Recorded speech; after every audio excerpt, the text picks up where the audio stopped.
So, how did our discourse get so deranged?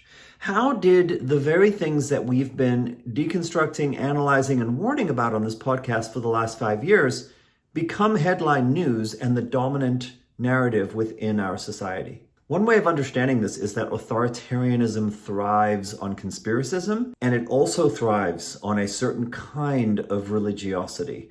Why? Because both of those things claim to be beyond the realm of objective facts and evidence. There's a reason why we call this the post-truth era. Conspiracism becomes a lens through which someone learns to see the world. It's like an operating system that has been downloaded, and now everything gets filtered through those specific algorithms. It feels like skepticism.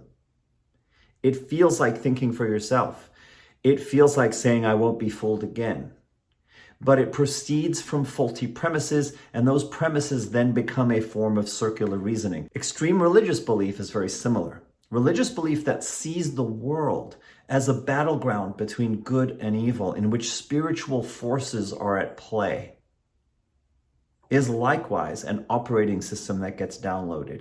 Authoritarians thrive within cultures where these kinds of operating systems have taken root, because the authoritarian flatters the masses with populist messaging that says, you are the true people of the land. You have had things taken away from you by these elites with their fancy college degrees and their public health pronouncements, and they're thinking they know what's best for you, and they're criticizing you as not being progressive enough.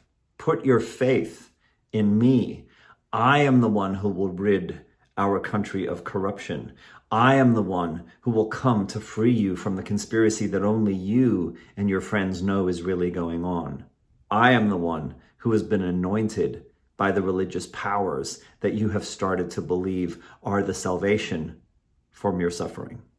In the emotional frenzy and the self-satisfied sense of being one of the good guys who is going to make the country great again, all manner of atrocities can be rationalized.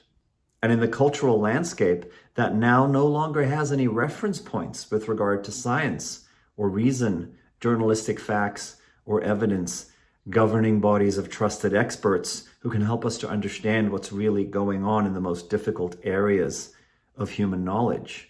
Without all of that, the authoritarian becomes even more immune from criticism, from reality.